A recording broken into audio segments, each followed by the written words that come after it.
So I'd like to hand it over to Joe Boling. All right, actually, let me do something else first.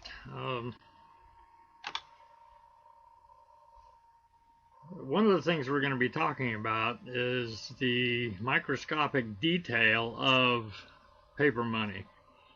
And here in my hand is a 20 power microscope that I carry in my pocket at all times.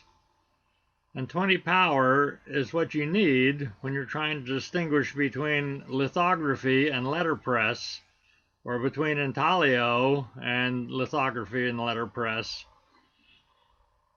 If you don't have a pocket 20 power glass, then a stereo microscope is even better, but a stereo microscope is pretty cumbersome to carry around a show. And when you're buying the kinds of things I'm going to be showing you, you need to inform yourself before you make the purchase that this thing at least was made with the right technology, rather than some inferior form of technology to dupe a customer. And that's what we're going to be looking at now, is counterfeits that are coming out of China that are made to sell to collectors. These were not made to circulate. They were made to sell to collectors.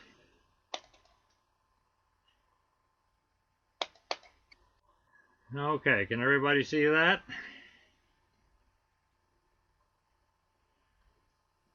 Yes, we can.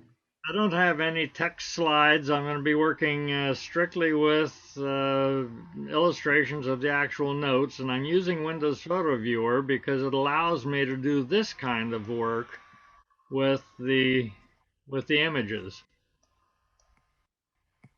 This is a late Qing Dynasty banknote.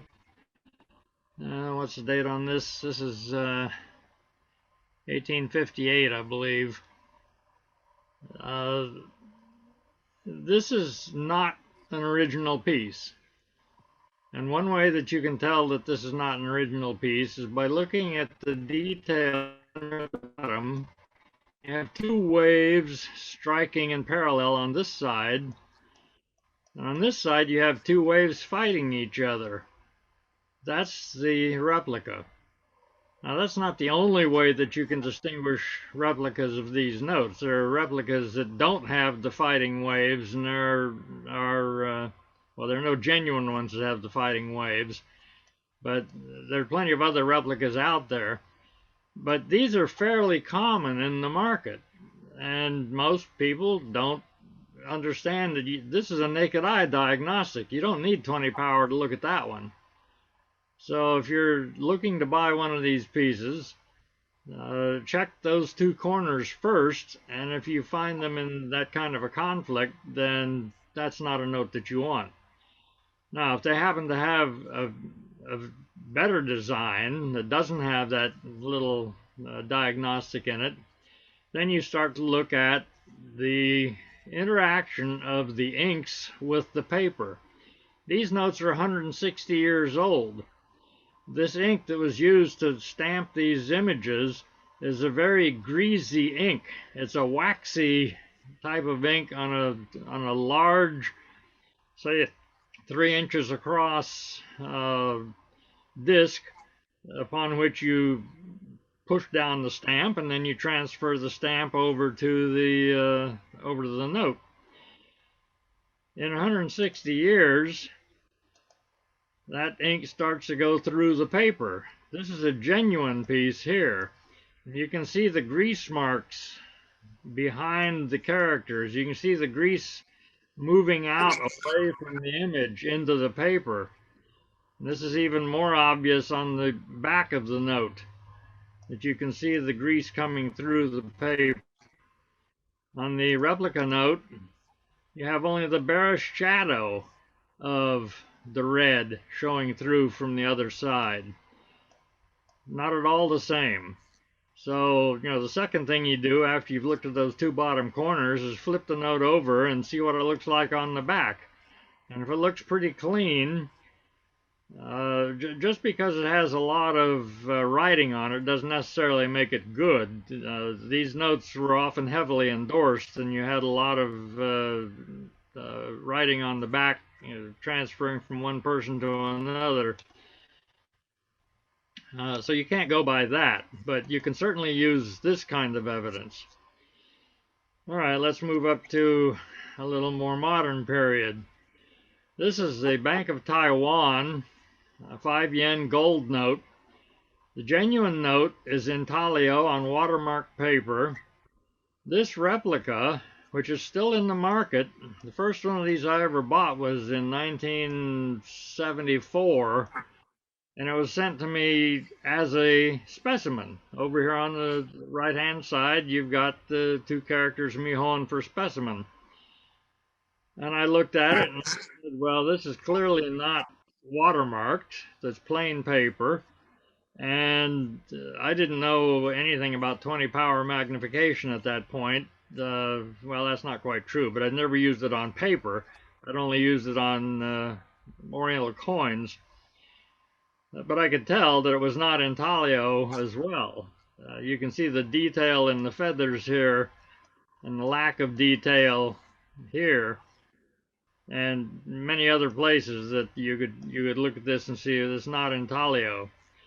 So if you are offered one of these Bank of Taiwan 5 yens, I believe that this is created as a hell note, a funerary note to be burned, at a funeral to send along with the deceased into the next world.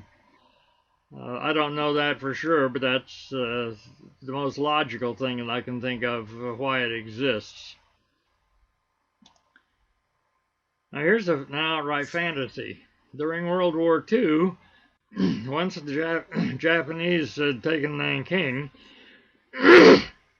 excuse me, the nationalist government moved inland to Chongqing, and they began to overprint their notes with the characters for Chongqing because they wanted to disown the notes that were not overprinted, so the Japanese could not use them in international commerce. This was a semi-hard currency. It wasn't quite the same as the pound sterling, but it did have value in international trade.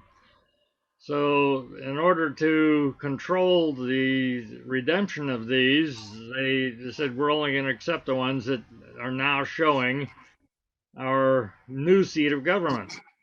Well, the problem is that the 10 yen note was never overprinted. The 10 yuan note was of such a low value that it wasn't worth doing the overprint. And even if they had done the overprint, it would have said Chongqing in Roman letters right here. The denominations that were overprinted, 50 yuan and higher, have both the overprint on the face and the overprint on the back, initially in black, and then finally in the plate itself. So that if there were a second generation Chongqing note, that would be in red.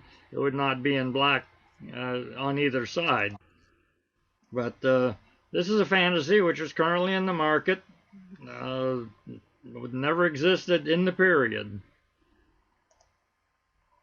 Here we have one of the Federal Reserve Bank of China notes. This is the highest denomination, the last note issued. It's intaglio on watermark paper and well produced. The counterfeit for collectors, you can see that the quality of the imprint is not nearly as good. It's not intaglio. The serial is quite crude. The seals are crude. You can see here the comparison side by side that the stone boat, which of course is not actually a boat, but it's sitting on the floor of the lake, is quite different between the two, and there's no watermark in this paper. The watermark should be the logo of the bank. You also find these with no numeral in the brackets, unfinished, Replica, or they forgot to finish the actual numbering. Here we have an American banknote company, Intaglio note, dated 1947, for 2,000 yuan. For starters, that denomination did not exist in 1930 when these notes were first issued. So if you find one of these high denomination notes dated 1930, you can automatically exclude that. I believe the highest denomination in that year was the 500. Here are two different replicas that are being made for sale to tourists today. And the dealer will pull these out of a strap. There's a strap printed to go around the note to make it look like it came straight from the Bureau of Engraving and Printing. But there's nothing genuine about it whatsoever. The original notes have planchettes in the paper. You can see a little planchette here, a disc. And way down here at the bottom, there's another planchette. They're not real. There's one right there. They can be red or blue, and they can also be pale yellow, which is ultraviolet reactive. So I don't remember whether this issue has the pale yellow planchettes, but many American banknote company notes of the period do have the pale yellow planchettes that are UV reactive. This next one over here, you notice immediately that the serial number is not in the right color. It is a running, it is a letterpress number, so that in a strap, they'll go from 35, 36, 37, 38. If the tourist buys 4 of them, they'll all have 4 different numbers on them. But there are no planchettes in this paper at all, and this is a lithograph note. Actually, I think it's a letterpress note. We'll look at it in a minute at higher magnification. Now, this one has planchettes, but they're printed on the paper. They're not in the paper. And so every note in the strap is going to have exactly the same planchettes on it. So if you buy more than one, take a look at them. If the planchettes are all in the same location, it's not original. It does have the proper color for the serial number, but it doesn't have the proper color for Shanghai. Shanghai is supposed to be in the red plate. So counterfeiters like to sign their work, and they'll put these little kinds of discrepancies in there intentionally, figuring that most people will not know to look for them or not understand what their significance is. Now let's go on. Here's the back. 1947, 1947, 1930. They backdated it to the original date of the series of customs gold units, but there were no 2,000 yuan notes in 1930. Under ultraviolet illumination, the genuine note is unreactive, and these two are somewhat reactive. This one is very reactive.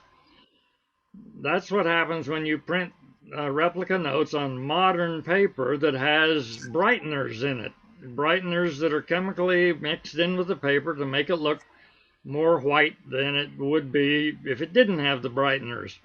And under UV, those things really blast out at you. Now here's the intaglio note.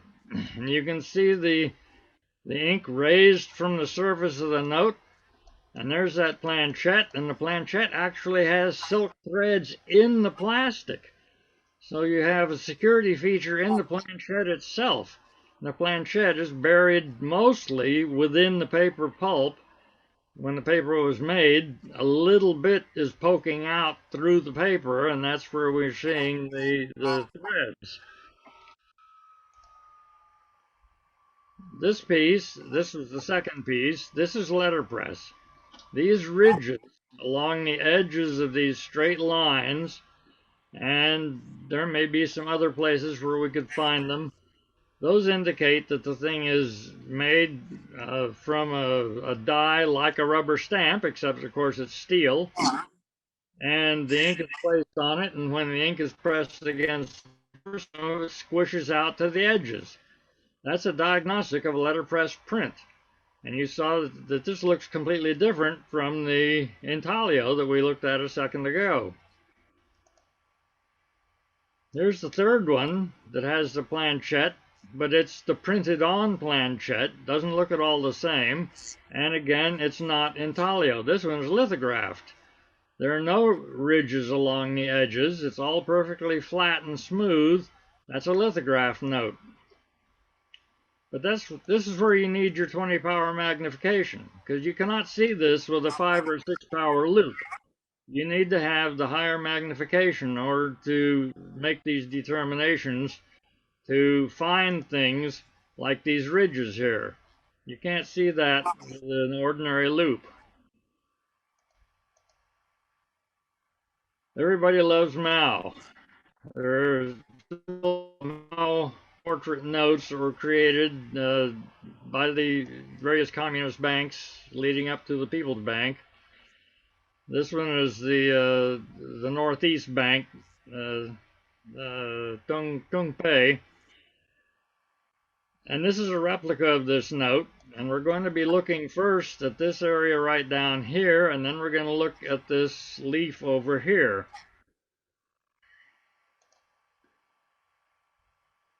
Down here, you can see that this is a lithograph note.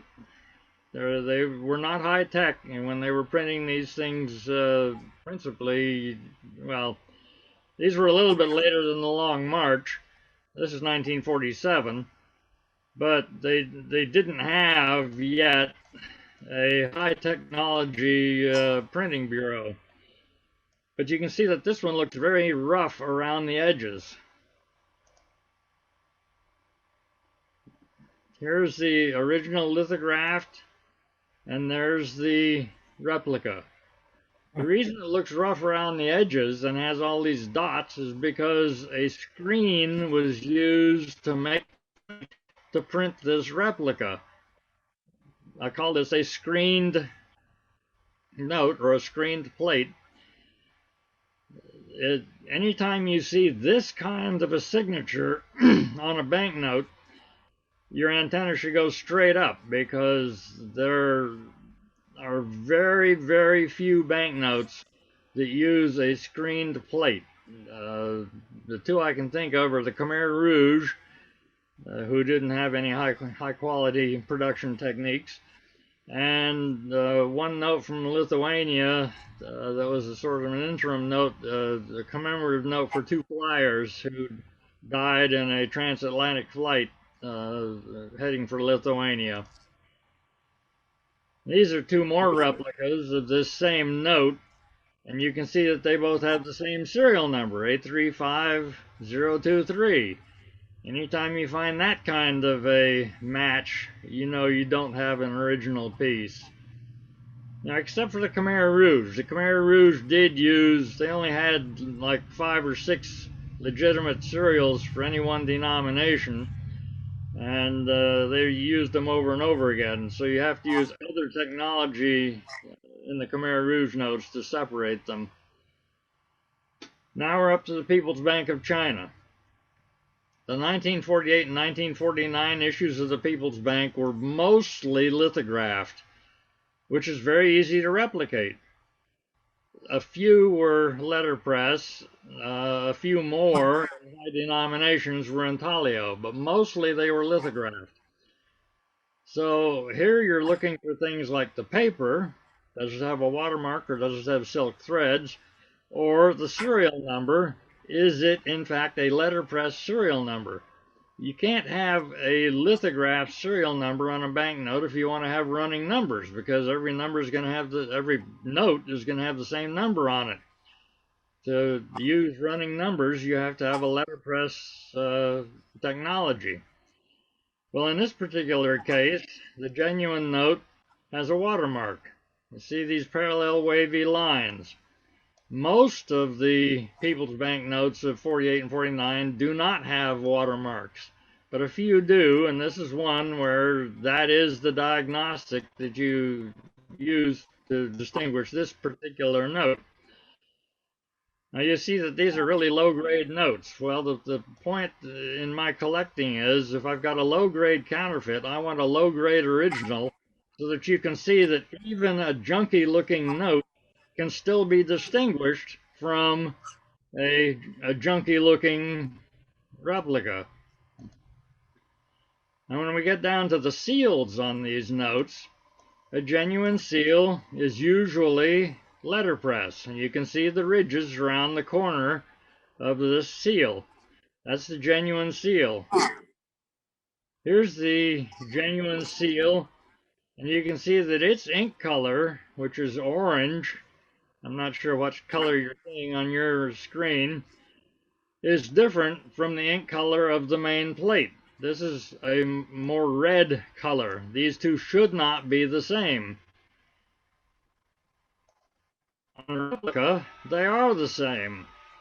The same ink was used to print the seal as was used to print the main plate, and the seal is not letterpress. You don't see any evidence of letterpress technology around any of the edges of that seal. Now on this one, we have the genuine note, which is lithographed. It's a specimen. It has a specimen overprint, which is letterpress, and the block and the serials are also letterpress, as well as the seals. The rest of the note is lithographed. The replica, which is not a specimen, is printed by silkscreen. Here's the genuine serial on the specimen, and you can see the fine little ridges around the edges here where the ink is getting pushed out to the surface, to the edges of those numerals. And again here, but this is the replica. The replica has a letterpress serial number. So in this case, the serial number doesn't give you the information you need to separate it.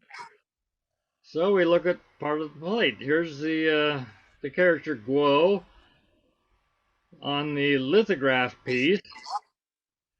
And here's the same character on the replica.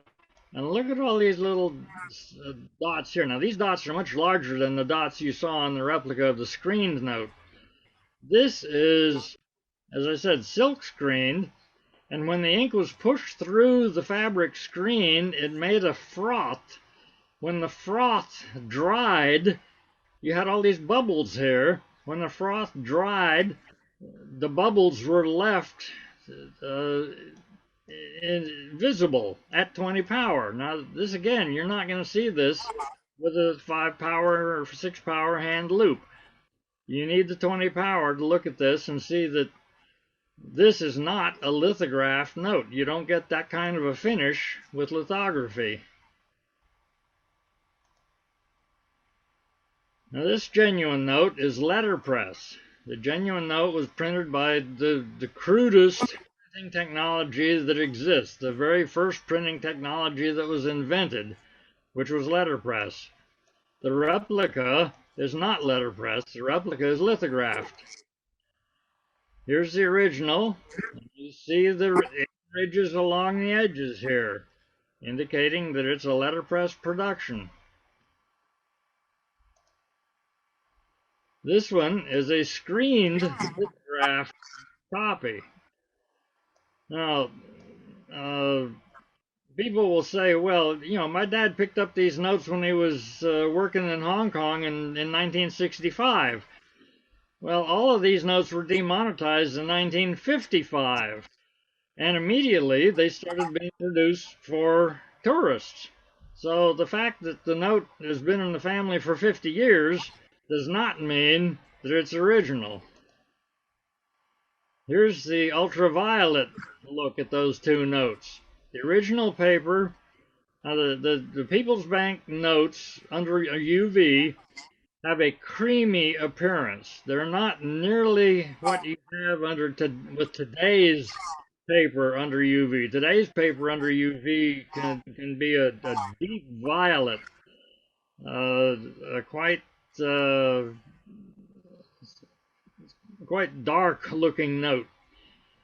In this case, the original note is brighter, it's creamy, but it doesn't have brightener in the paper. None of these original People's Bank notes look like this, and that's what the replica in this particular case looks like under ultraviolet. Now here we have one which is intaglio. This is a high denomination note, well, relatively high, 50 yuan. It's not very good intaglio. Again, we have a specimen here and a non-specimen in the replica. That's a little bit difficult. This intaglio is not as deep as the American Banknote Company intaglio. This is illuminated from the left side, so you get a little bit brighter on the left side and a little bit darker on the right side, because the intaglio ink rising off the surface of the paper actually will create a shadow if you have low enough angle lighting coming across the note. So when you're looking at these things under a microscope, you don't want to have overhead lighting, you want to have side lighting. It really sets off the intaglio very well. With the USB microscopes you plug into your computer, those give 360-degree lighting, and so to make these pictures I have to supplement that by shining a bright light in from the left side across the note to try to show the shadow of the ink built up on the surface of the intaglio production. That's the original piece. Here's the counterfeit. The counterfeit is completely uniform all the way across. You don't get any shadow effect. Now, stone lithography, like they used during the Civil War in the United States, does transfer a lot of ink. You do get ink buildup on a stone lithography note, but a modern offset lithography production does not give you any kind of ink, any significant ink buildup. Now here is the block, the serial block on the replica, on the specimen note, and again you can see that it has the characteristics of letterpress. But here's the same thing on the replica. The replica is using letterpress technology to do the serial numbers. So you're not always going to find lithograph serials on replica notes. These notes that are not made for tourists but are actually made to sell to collectors at $300 and $400 a piece for high-grade notes will use the original technology to the extent that they can. Now, using it to do the main plate is a little bit harder, but using it to do the serials is not difficult at all. This one's a 100 yuan note. It's all lithographed. The serials and blocks are letterpress. The seals are letterpress. Everything else is not. We're going to be looking at this second hostler way down the line here. We're going to be looking at his face at 20 power. That's the genuine note. And there's the counterfeit note. It's not a big difference. You have to have looked at a few of these notes to be able to see this kind of difference. This is a very well done replica. Here's the serial number on the original note, letterpress. Here's the serial number on the replica. It's lithographed. Not only that, the numerals aren't even very well done. They're not well executed. But the serial block on the other side of the note, which is letterpress on the genuine note, is also letterpress on the replica. Now this is really dumb because the serial block is fixed for 1 million notes. You could make a case for putting the serial block in the lithograph plate and then having running numbers for the serial number. But this counterfeiter has a fixed number for his serial and a letterpress for his block.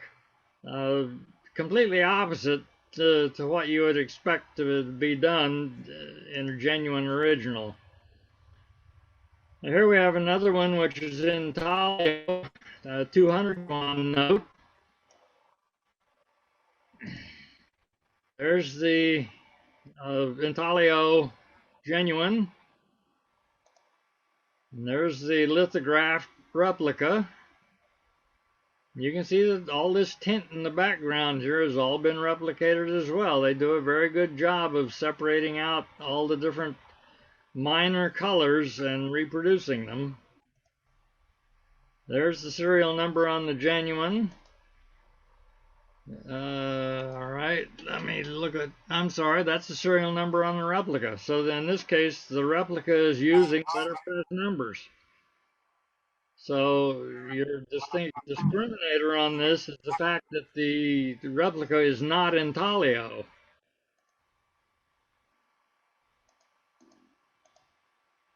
And now we get to the issues for Xinjiang and Mongolia, which were way out in the hinterlands when these were produced. What is the date on this? 1991. These are very valuable and genuine, and they've been heavily replicated. Now, here's one I got off of eBay in really rotten condition, and it's been intentionally distressed to hide the fact that it's not original and to make it seem like it may have circulated for a couple of decades out in Mongolia. Here's a replica of the piece. I don't have an original because these are very expensive. They're seldom on the market, and they're in the tens of thousands of dollars a piece and up. So all I have is photographs of some genuine pieces that have passed through my hands. This one is screened. It's got this is a lithograph serial number. You can see that there are two colors here, a red and a yellow, which are not quite in sync, which are supposed to make orange, but they weren't quite lined up. To the naked eye, that's going to look orange. But these lines in the background, this tint, those should be solid lines. Those should not be screened lines. So that's the nice looking piece that you saw in the previous pair. And when you look at the camel, the screening is very obvious. That should not look like that at all. Now here's another piece of the same type, and also in ragged condition, but also intentionally distressed. This is a laser copy.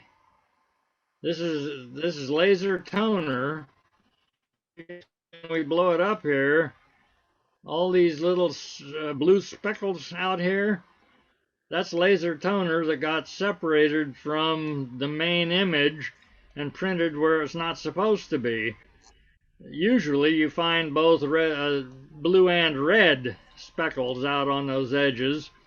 The yellow is almost impossible to see even at magnification. And those are your three colors that are coming out of the laser toner cartridges, is yellow, blue, and red.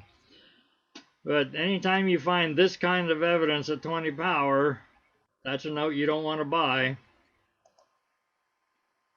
Here's another pair of this is a 10,000 Yuan note.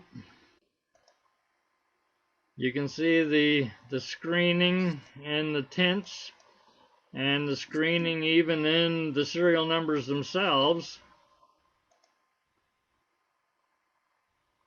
And the horse's head. There's both of those notes I just showed you were both replicas. And now here's one which is not a replica. This was Ruth Hill's note. When Ruth Hill's collection was sold by Heritage, I'm sorry, this one is not Ruth Hill's note. This is a modern replica specimen, very well done.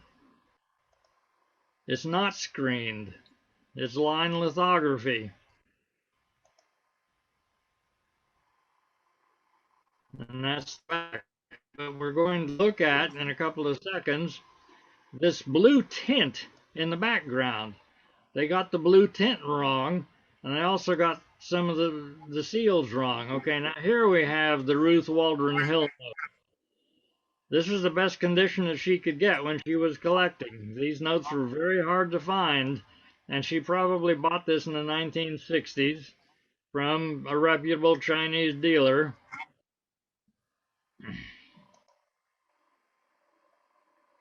I don't believe that I have a close-up of the horse's head on her note, but we do have the seals, and I do have close-ups of the seals. This is the replica note, and you can see that this character here is very regular. In this character, the genuine note, there's an intentional gap right there in this corner.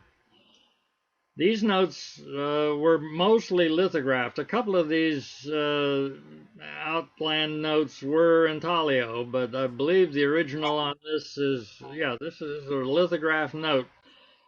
But the printers put these little secret marks in the seals. So there's one. On this side, this is the replica note, and this is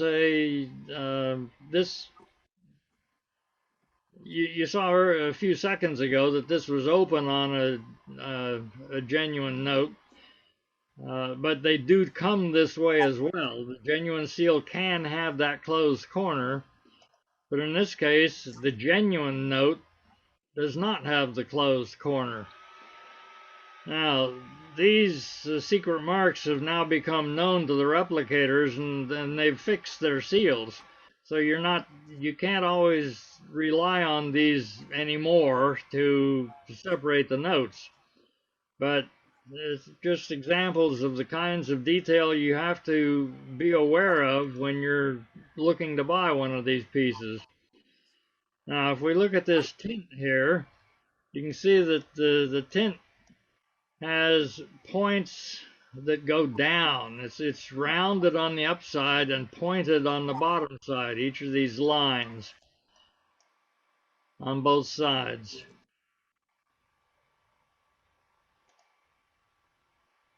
But on the genuine note, you get points going down on the left side and points going up on the right side.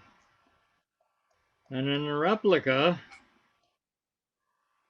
they have the points going down on the right side. So they didn't get that right on the replica piece.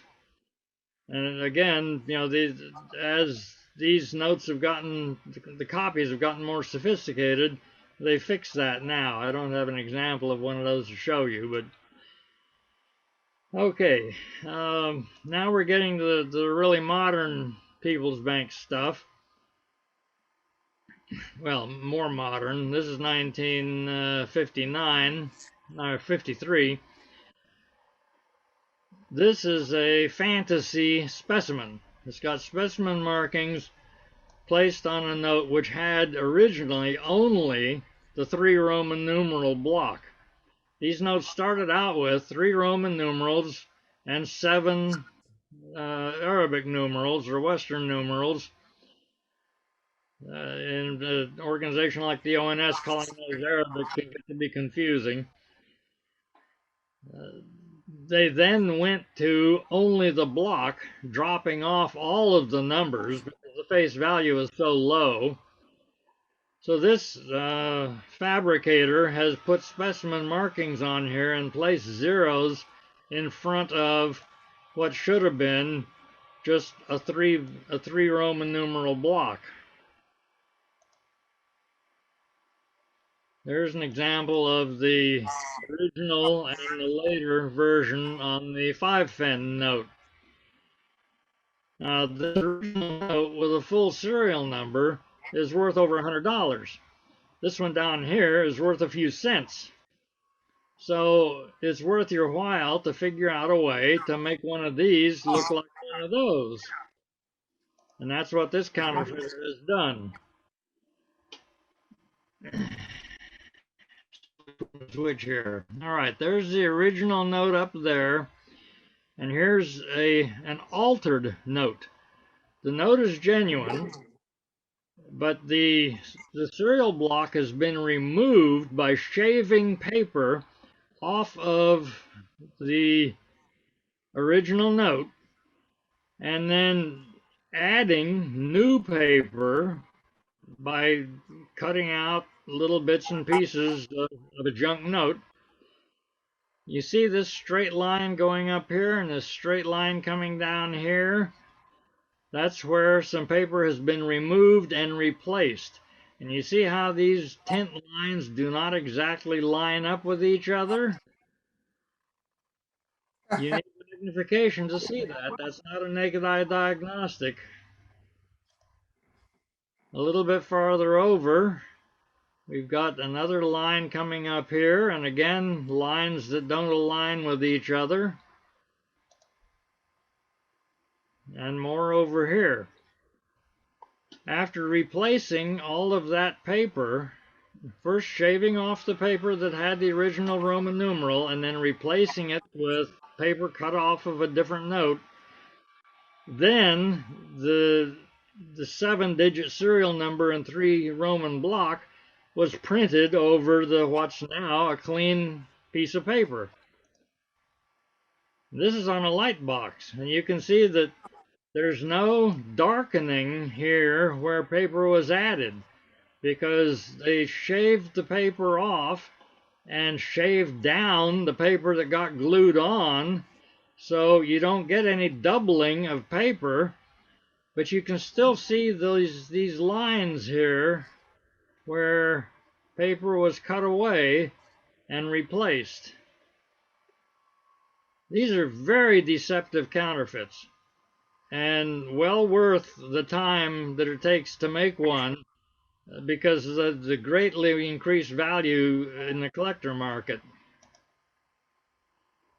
Now this is a fairly scarce note, 10 yuan. It was the high denomination in the series, 1953. Same series as those ships that we just looked at, but this is the high denomination.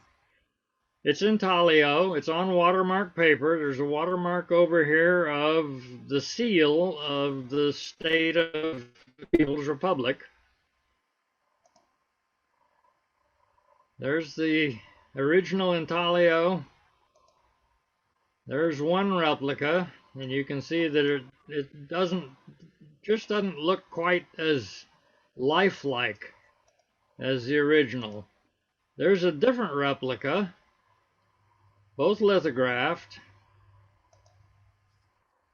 all with letterpress serial numbers. There's the original watermark on a light box. That's the way the watermark looks with light coming through from behind. There's one of the replicas. There's the other replica. Now when you throw these under ultraviolet, the watermark that's in the paper does not show up under UV. You can barely make out the circular image here. You can see there's something there in the paper because the paper is thicker and thinner there where the watermark is. And if it were an uncirculated note, it would show up even a little bit better. But the replicas show up like that and like that under ultraviolet because they're printed. The watermark is printed onto the paper, so that when you put it on a light box or hold it up to a light, it looks like there's a watermark in the paper. That's the genuine, but it's actually printed on the surface of the paper. In this case, printed on the face. They usually print them on the back, where it's even harder to notice, because over time, these printed on watermarks will turn yellow. The transparent ink starts to turn yellowish color over a period of years. Now, here's an example of a note which has many varieties. This note comes with and without watermark, with 3 Roman numerals and 7 Western numerals, or with 2 Roman numerals and 6 Western numerals. I'm sorry, with 8, 2 Romans and 8 Western, or with blue Roman, blue cereal with 2 varieties. So there's many different varieties of this. The expensive one is this style of numeral with the watermark. Now, the backs of these change color during the period it was in use.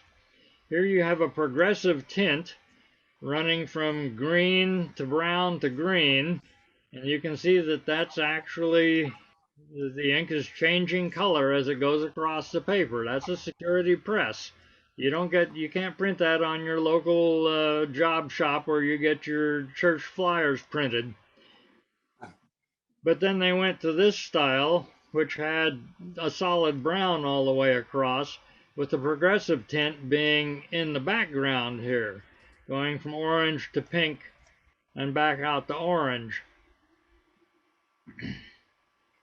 So what the replicator wants to do is figure out a way to make this look like that. There's the watermark we're looking for, the open stars. You see the star there with a hollow center and a star over here with a hollow center. And we have the same watermark down here. There's a little piece of a watermark right there, a little piece of a star, and another almost complete star right over here. So you start out with one of these that has a star watermark, and you want to make the back look like that green and brown one. Well, we're going to look at the altered piece up here at 20 power. This is what it's supposed to look like. It goes from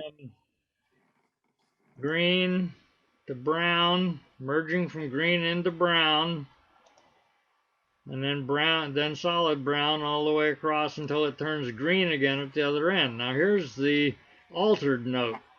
They've printed over the brown with green.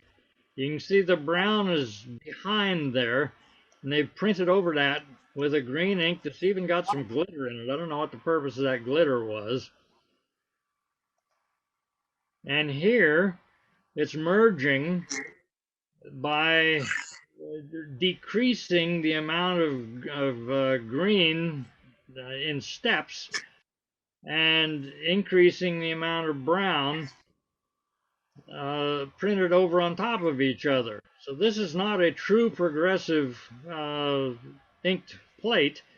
It's green here with the green plate gradually fading out, and then the brown plate going in. And that's the far end of it. So they've changed the solid color to the transitional color. Here's the original, which has green going to brown at that spot in the back down in the design. And here you can see the altered colors as well. That the green has been added on top of the brown, and then this brown over here reinforced.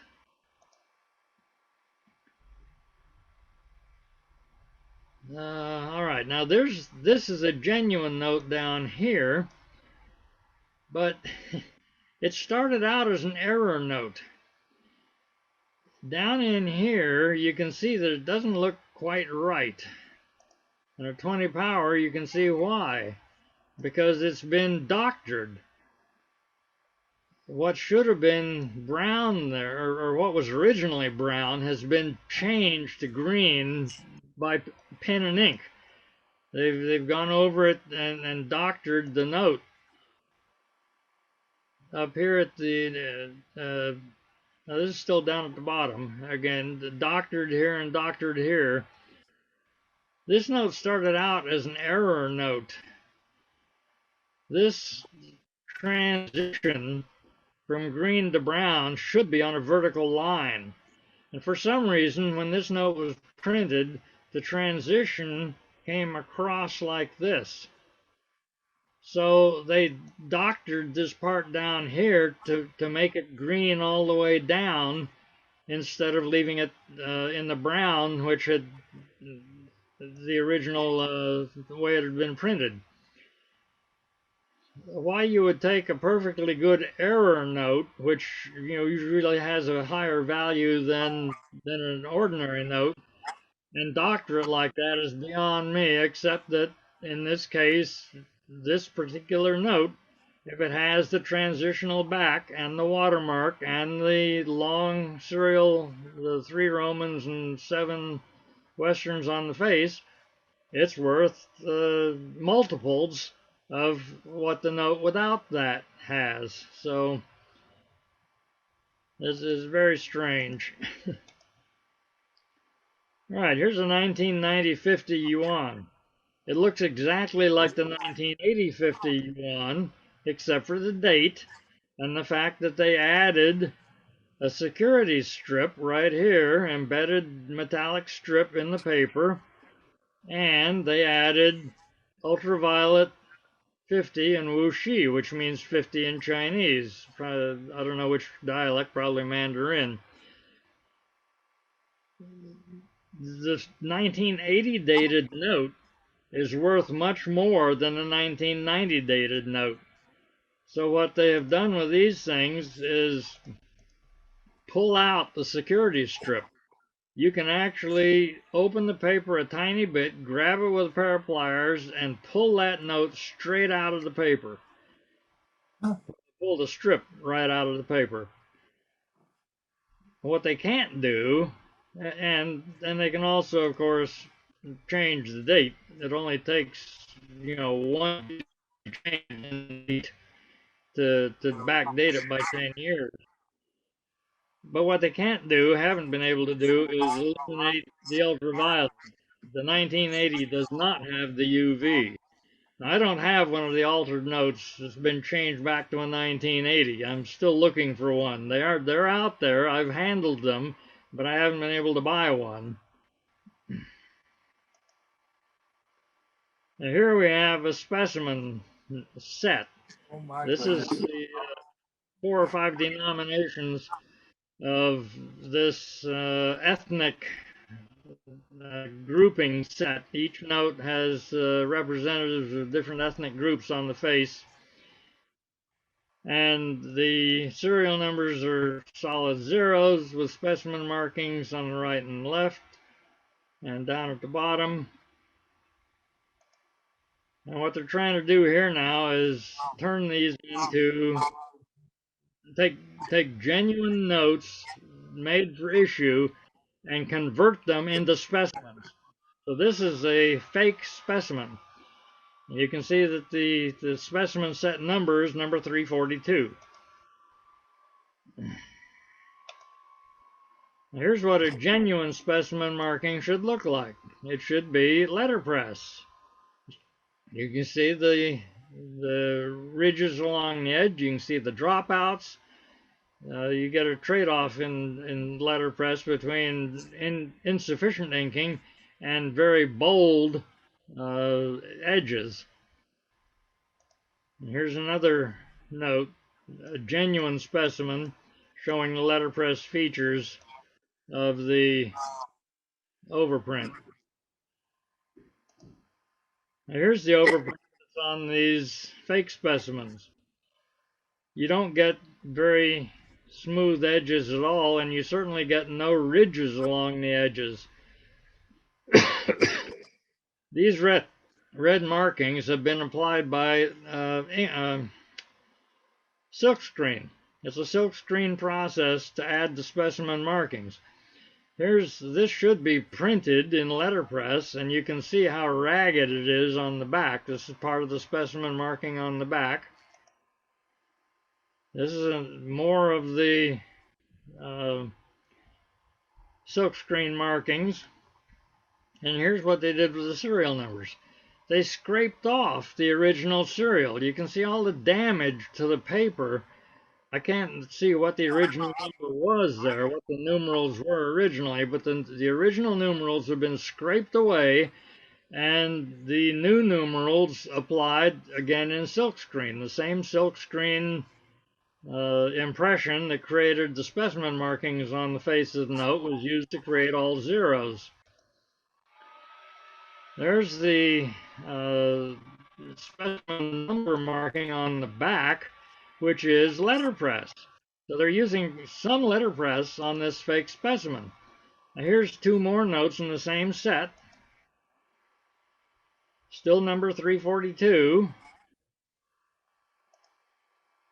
And on this particular one, you can this pattern in the silkscreen image is created by the warp and the woof of the weave of the fabric through which that ink is being pressed onto the note.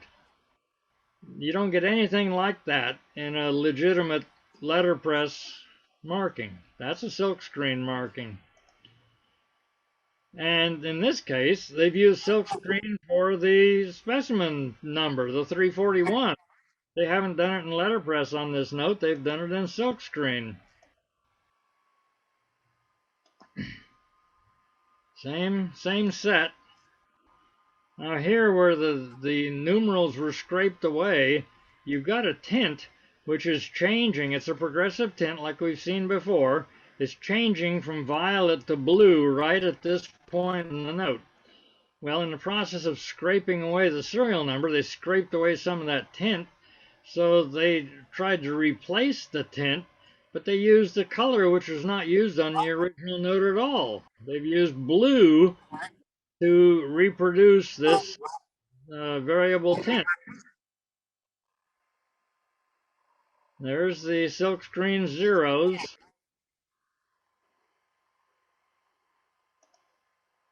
And there's the letterpress serial number on a different note. Here we have the set of 5. And you can see that there are 2 letterpress, 2 silkscreen. Well, I thought we had 5 here. No, we've only got 4. But look at the dates on it. They run 1996 to 1980.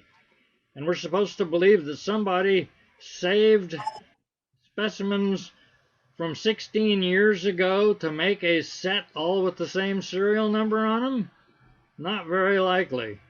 So that by itself should tell you that this set has something wrong with it.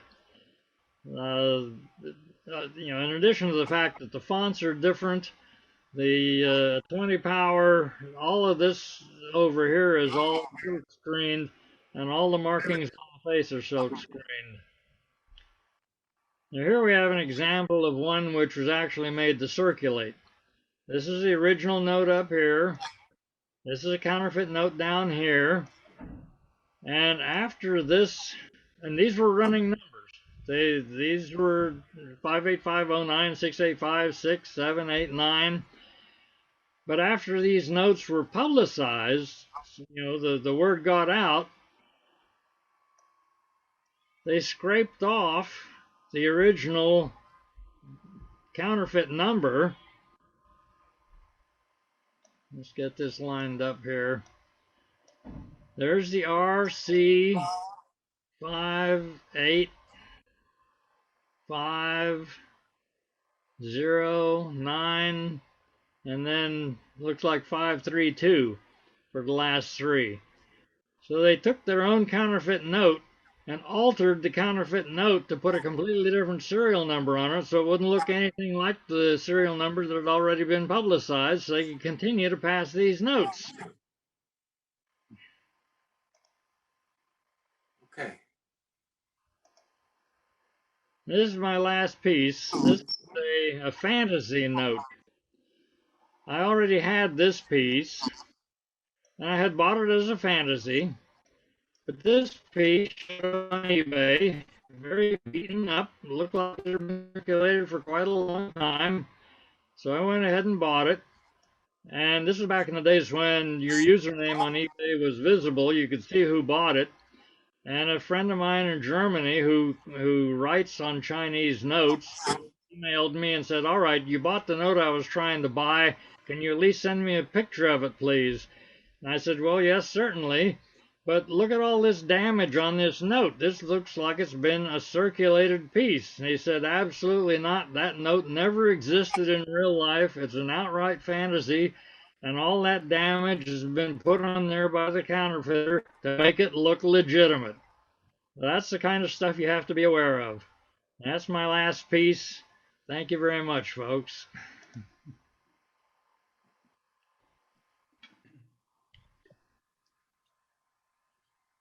Thank you, Joe. If I ever thought of collecting Chinese notes, I think you've dissuaded me from it forever because it sounds incredibly complicated to figure out which ones would be genuine. I mean, you have to have a lot of knowledge, which you clearly have. Anyway, let me see if there are any questions.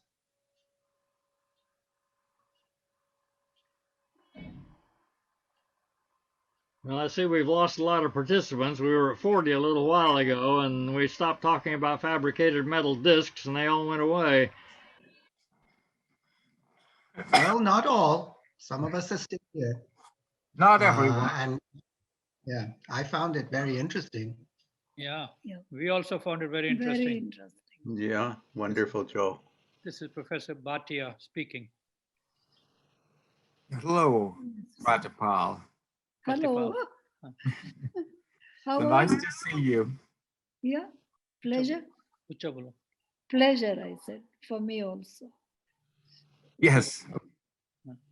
Well, if you want to see more of this kind of stuff, the American Numismatic Association has their e-learning series. And I teach the course at the ANA Summer Seminar in counterfeit paper. And I've recorded 1 2-hour session in the e-learning last fall, and there's another 2-hour session in e-learning coming up later this year. I think it's in March, it might be in late February.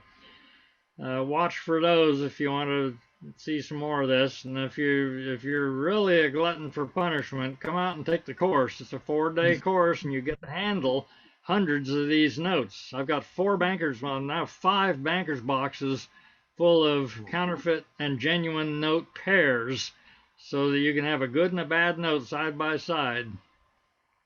Okay. So do you have a link to your lectures then? You'd have to go on the ANA website and look for the e-learning and find it there. Okay. E-learning. Yeah, ANA website. That's right. Yeah, that's money.org, www.money.org. Yeah, got it. Thank you.